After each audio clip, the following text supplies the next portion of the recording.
Assalamualaikum warahmatullahi wabarakatuh. Jadi minggu ini kita masuk di yang namanya anggaran fleksibel.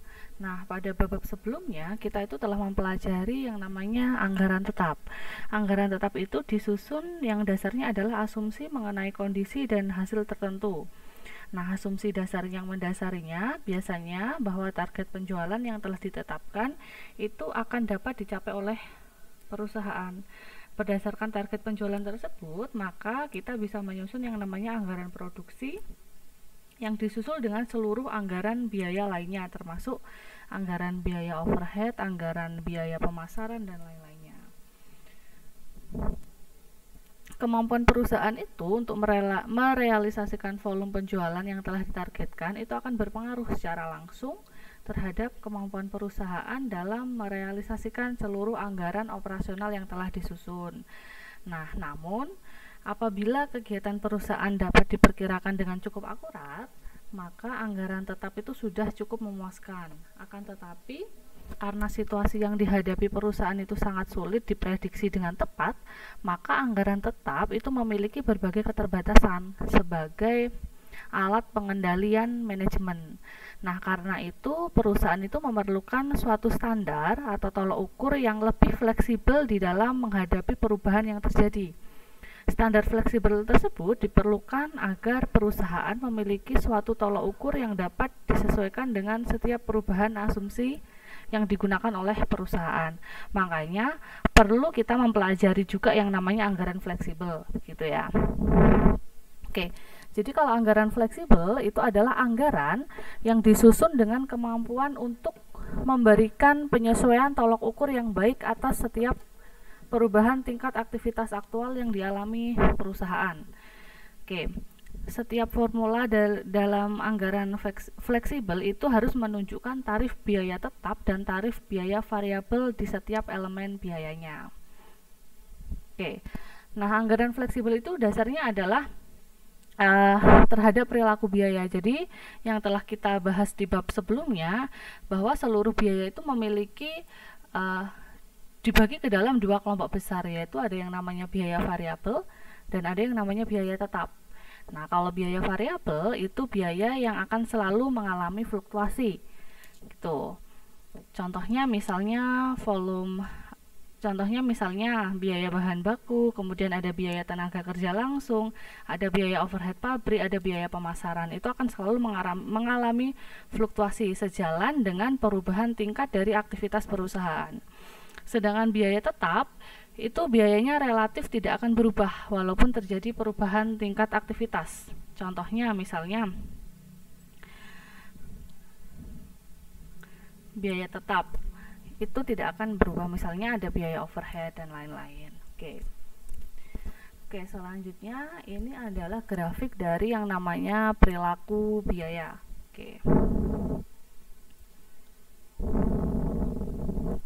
Di mana perilaku biaya itu tingkat aktivitas, naik turunnya tingkat aktivitas itu akan disertai dengan naik turunnya biaya variabel, sedangkan biaya tetapnya akan stagnan sepanjang periode. Tuh.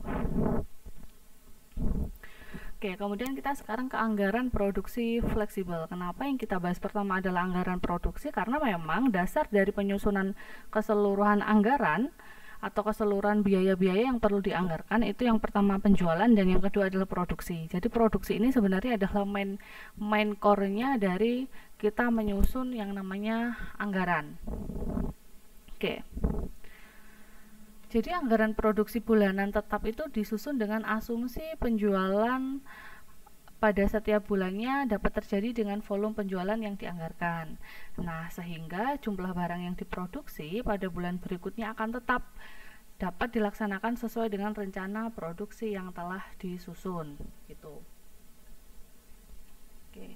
Padahal di lapangan kita seringkali mengetahui bahwa perusahaan itu akan menghadapi kondisi di mana realisasi penjualan produknya pada suatu bulan itu tidak sesuai dengan rencana yang telah disusun atau anggaran yang telah dibuat. Nah, jika penjualan aktualnya tidak sesuai dengan volume penjualan yang dianggarkan, maka akan mengakibatkan perusahaan itu mengalami penumpukan persediaan yang dimaksud di sini. Bisa kekurangan atau mungkin bisa kelebihan dalam persediaan karena memang realisasi dan anggarannya itu tidak sama begitu. Oke, next kita langsung ke contoh soal agar kita bisa memudahkan apa yang dimaksud dengan anggaran produksi fleksibel. Oke, ini contoh soalnya.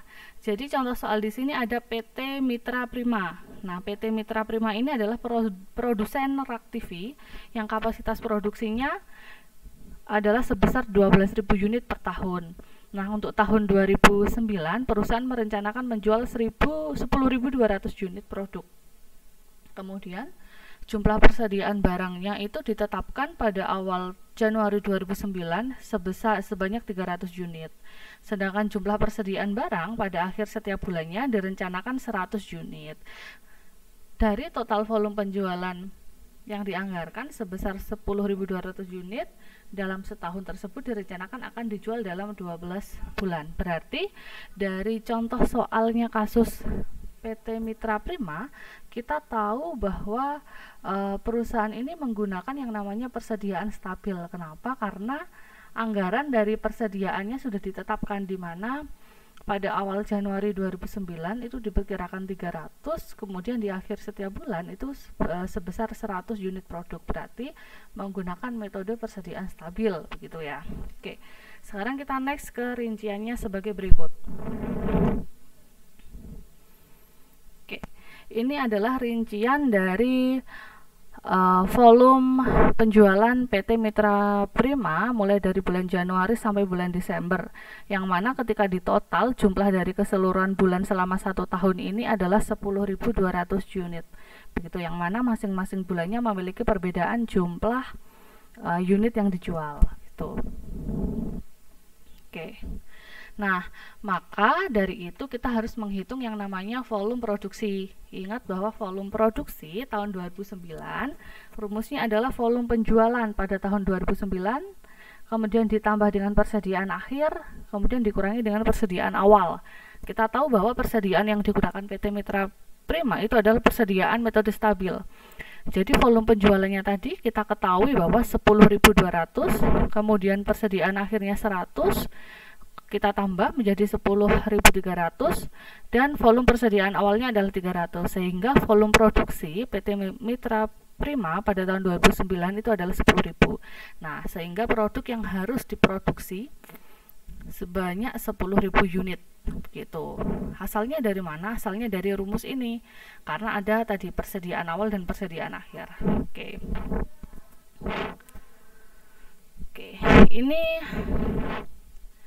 Ini strukturnya.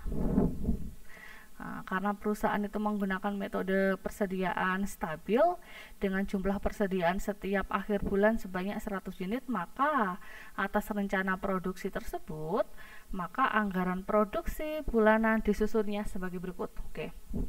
Volume penjualan kita tahu di soal sebanyak setiap bulannya berbeda-beda, ketika ditotal sebanyak 10.200 unit.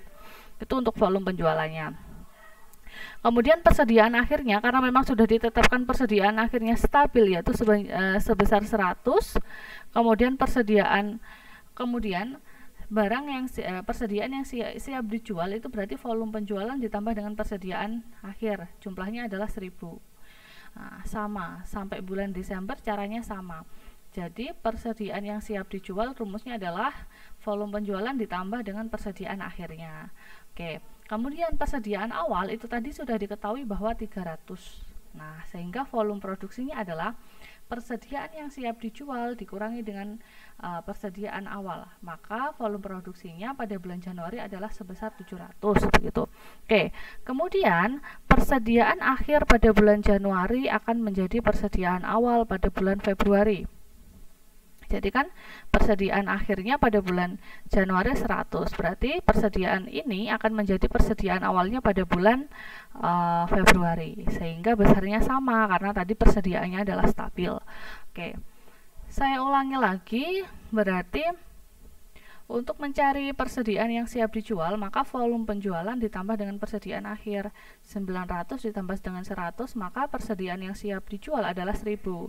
Tetapi ada persediaan awal yang besarnya adalah 300, sehingga kalau sudah ada persediaan awal, maka volume produksinya adalah persediaan yang siap dijual dikurangi dengan 300, maka volume produksinya adalah 700. Nah, sedangkan persediaan akhirnya, kenapa di sini ada 100? Karena persediaan akhir pada bulan Januari itu akan menjadi persediaan awal pada bulan Februari dan seterusnya. Oke, kita next ya.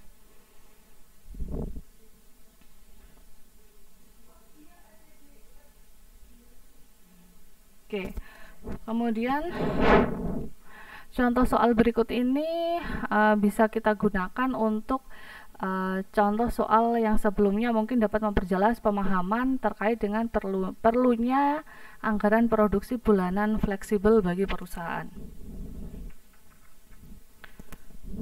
Oke. Di sini ada data antara bulan Januari dan Februari yang mana setiap bulannya ada anggaran dan realisasinya. Oke. Jadi dalam ilustrasi tabel tersebut itu terlihat bahwa PT Mitra Prima itu menganggarkan volume produksi sebesar 700 unit. 700 unit. Sedangkan pada bulan Februari volume produksinya adalah sebesar 900 unit. Dengan jumlah persediaan sebesar 100 unit pada setiap akhir bulan. Oke, jadi jumlah persediaan akhirnya adalah 100 unit, sama 100 unit. Ya, sedangkan persediaan awal Januari yang dimiliki diperkirakan 300 unit.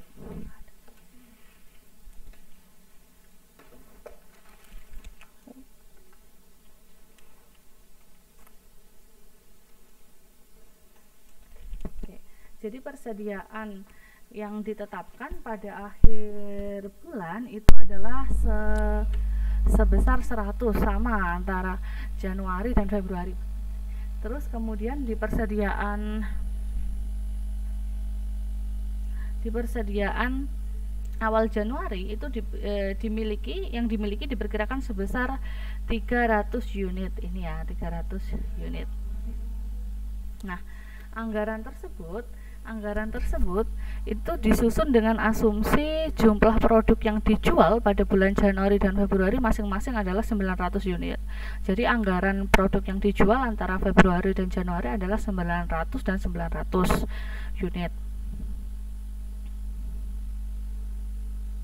Nah, jika ternyata pada bulan Januari penjualan aktual yang dilakukan perusahaan hanya sebesar 625 unit, artinya kan lebih kecil sebesar 275 unit dari volume yang dianggarkan. Maka itu akan berakibat pada jumlah persediaan akhir bulan. Karena kan anggarannya 900 sedangkan realisasinya hanya 625. Berarti ada sisa 275 barang yang tidak bisa dijual. Sehingga ketika ada sisa barang yang tidak dijual itu masuk ke dalam persediaan akhir. Nah, berarti di sini rumusnya untuk mencari volume persediaan akhir bulan realisasi itu adalah volume produksi bulanan itu ditambah dengan 700 ditambah dengan persediaan awalnya adalah 300 dikurangi dengan 625. Oke. Jadi di sini adalah volume produksi 700 dikurangi dengan persediaan awalnya adalah 300, kemudian dikurangi dengan volume penjualannya adalah 625, sehingga didapatkan sama dengan 375 unit. Oke, jadi volume persediaan akhir bulan itu adalah 375 unit, karena rumusnya adalah volume produksi bulanan 700 dikurangi dengan 300 kemudian dikurangi dengan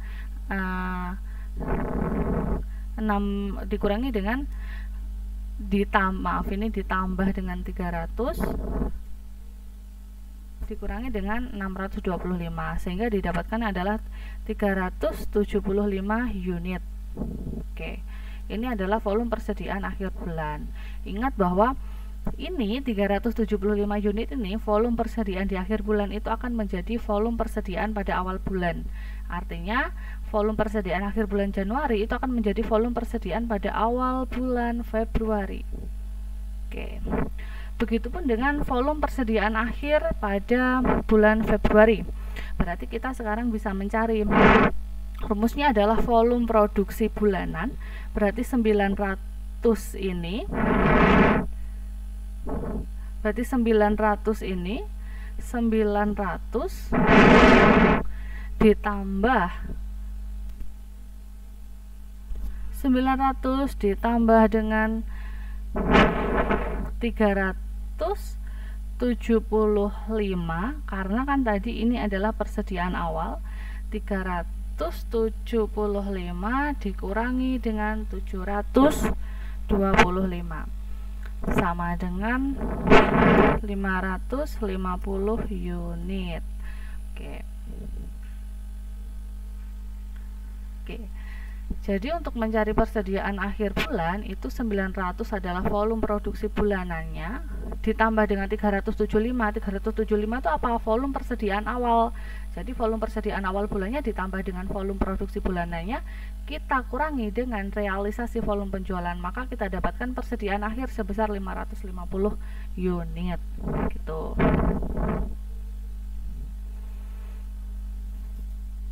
Oke, ini contoh soalnya. Jadi dalam membuat anggaran kita memang harus fleksibel. Oke, ini rumusnya tadi. Rumus dalam mencari volume persediaan akhir Januari aktual sama volume produksi ditambah dengan persediaan awal dikurangi dengan volume penjualan. Rumusnya adalah ini. Oke. Nah, jadi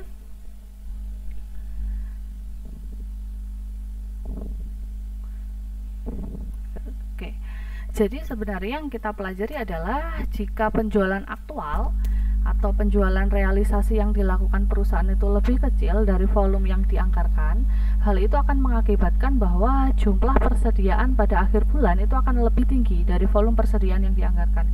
Ya jelas ya, karena kan ada sisa dari penjualan sehingga barang yang siap dijual itu akan bertambah karena tadi antara anggaran dan realisasinya itu jauh lebih kecil gitu, sehingga akibatnya adalah persediaan di akhir bulan itu akan menumpuk. Oke. Nah, supaya tidak terjadi penumpukan persediaan pada akhir bulan itu, maka dalam ilustrasi di atas perusahaan menganggarkan penjualannya sebanyak 900 unit per bulan untuk Januari dan Februari. Pada bulan Januari penjualannya hanya sebesar 625 unit. Nah, karena pada awal bulan tersebut produksinya telah terlanjur dilakukan, ya kan, terjadi sisa tadi. Aktivitas produksi kan mendahului dari aktivitas penjualannya, yaitu sebanyak 700 unit, maka hal itu akan mengakibatkan volume persediaan Januarinya menambah lagi 375 unit. Padahal tadi pada akhir Januari harusnya dianggarkan 300, tapi ternyata masih 375 unit yang barang yang belum terjual atau persediaan akhirnya. Nah,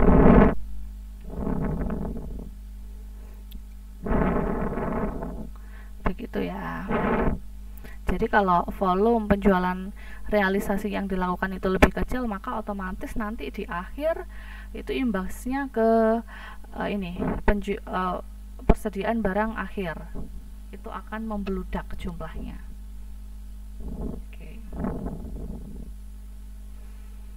Oke, sekarang kita ke ini lagi, latihan soal yang lainnya. Ini sama seperti tadi, tapi bedanya ini dibalik. Kalau tadi volume penjualannya itu antara anggaran dan realisasinya lebih kecil daripada anggaran. Kalau yang contoh soal ini itu realisasinya lebih besar daripada yang dianggarkan. Nah, kira-kira kalau memang realisasi lebih besar daripada yang dianggarkan, imbasnya seperti apa? Saya ulangi lagi di awal, di contoh soal yang ini kita tahu bahwa volume penjualannya ini anggarannya lebih besar daripada realisasi, sehingga imbasnya adalah persediaan akhirnya itu akan menumpuk karena kan ada sisa barang yang tidak terjual, sehingga yang harusnya volume persediaan akhir bulannya 100 ini menjadi 375. Yang awalnya harus dianggarkan 100 itu menjadi 550 unit. Berarti ada banyak barang yang tidak terjual. Nah, sekarang di contoh soal yang selanjutnya ini sebaliknya. Jadi realisasinya itu lebih besar daripada anggaran. Artinya penjualan yang dianggarkan 900 ternyata ada kelebihan penjualannya 980. Nah, berarti kita juga harus menghitung yang namanya volume persediaan akhir bulan. Rumusnya sama. Jadi volume persediaan akhir Januari aktual, volume produksi ditambah dengan persediaan awalnya dikurangi dengan volume penjualan. Volume produksi itu adalah ini 700. Kemudian persediaan awal bulan adalah 300. Ini ditambah dikurangi dengan 980. 980 adalah volume penjualan realisasi, sehingga volume persediaan akhir Januari realisasi sebanyak 20 unit. Kita tulis di sini 20 unit. Ingat berarti bahwa volume persediaan akhir bulan ini akan menjadi volume persediaan awal bulan pada bulan selanjutnya. Oke, sehingga ketika ini sudah diketahui, baru kita bisa mencari yang namanya volume persediaan akhir bulan untuk bulan Februari. Rumusnya sama. Volume produksi berarti 900, volume persediaan awal bulan ditambah dengan 20 berarti 1100 dikurangi dengan 990 gitu.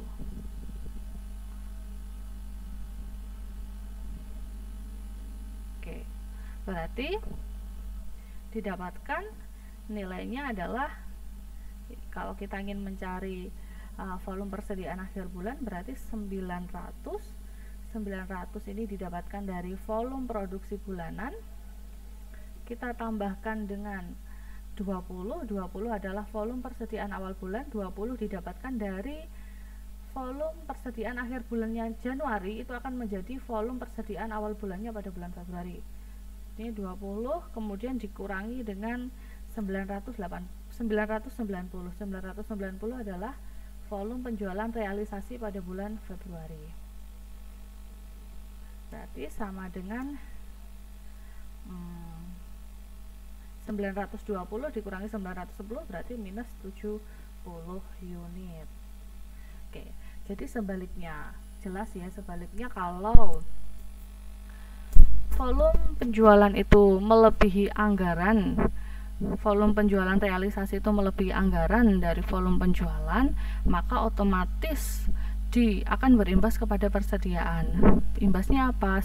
Persediaan itu akan semakin menipis sekali. Persediaan akan semakin menipis sekali, seperti yang terjadi pada contoh soal yang ini.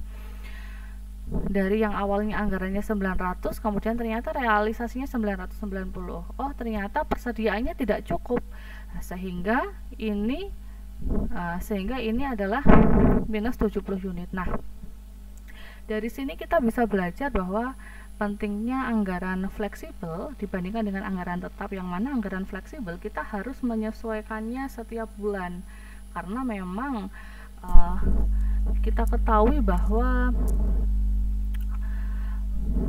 situasi yang dihadapi perusahaan itu sangat sulit diprediksi dengan tepat, sehingga kita harus menyesuaikan anggaran fleksibelnya setiap bulan. Contohnya seperti ini.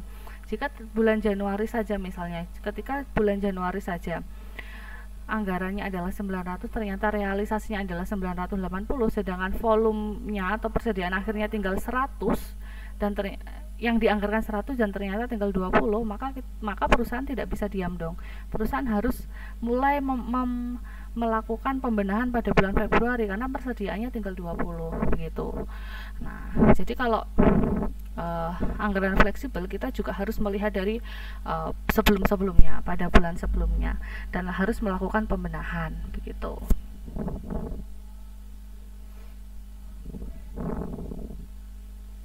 Oke, kemudian anggaran biaya produksi fleksibel. Anggaran biaya produksi itu disusun setelah perusahaan itu menyusun yang namanya anggaran produksi terlebih dahulu.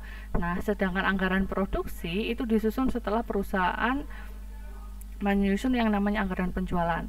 Oke, saya tekankan sekali lagi bahwa anggaran itu harus disusun secara urut, mulai dari ramalan penjualan, anggaran penjualan, baru bisa diturunkan yang namanya anggaran produksi. Nah, anggaran penjualan, anggaran produksi ini menjadi mainnya, menjadi utamanya dari sebuah anggaran, karena dengan keduanya disusun maka bisa diturunkan kita menyusun anggaran dengan yang lain-lainnya seperti anggaran biaya dan lain-lainnya. Oke.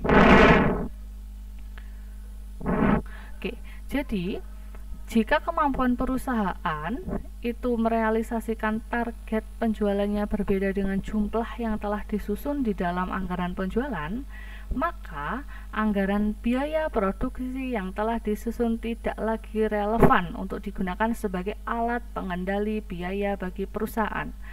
Karena itu, perusahaan perlu membuat anggaran biaya produksi yang disusun berdasarkan berbagai tingkat aktivitas produksi. Oke, jadi ditekankan sekali lagi, jika kemampuan perusahaan itu merealisasikan target penjualannya itu berbeda dengan anggaran, maka sudah tidak relevan lagi digunakan anggaran tersebut sebagai alat pengendali biaya bagi perusahaan, sehingga harus disusun ulang, disesuaikan. Gitu. Oke. Sekarang ke anggaran biaya pemasaran fleksibel.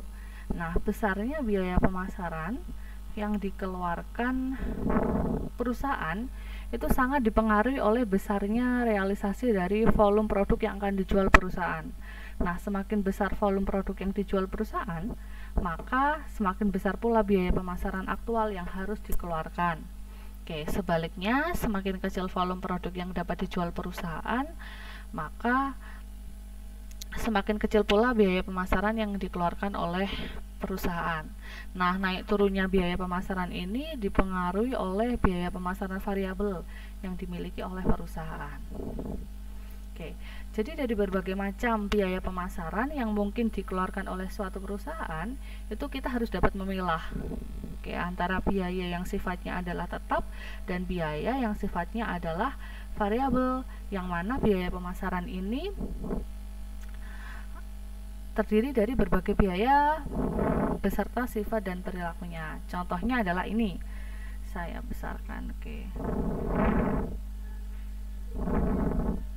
contohnya adalah ini. Contohnya misalnya gaji staf administrasi penjualan. Berarti perilaku biaya yang termasuk ke dalam biaya tetap.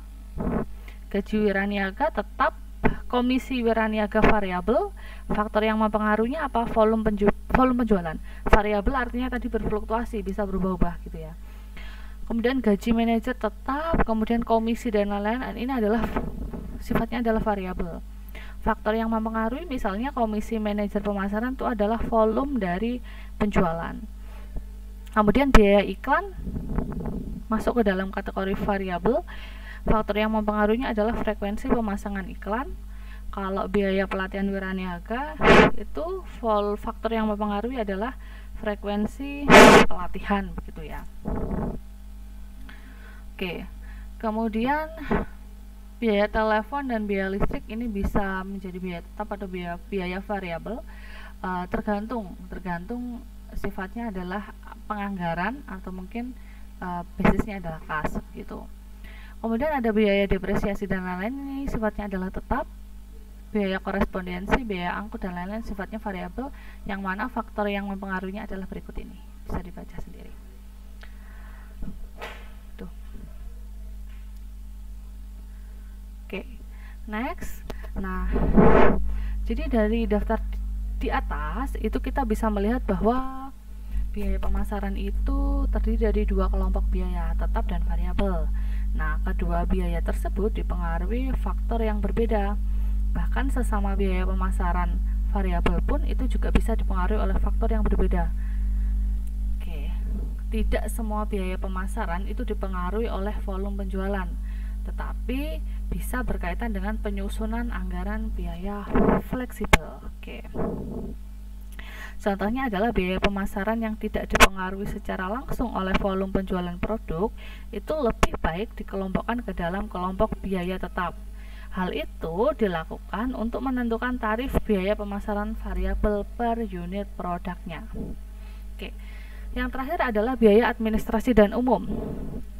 Jadi biaya administrasi dan umum itu adalah biaya yang tidak memiliki hubungan langsung dengan tingkat aktivitas produksi dan tingkat aktivitas dari penjualan gitu. Nah, sifatnya itu cenderung masuk ke dalam biaya tetap, biaya administrasi dan umum. Oke.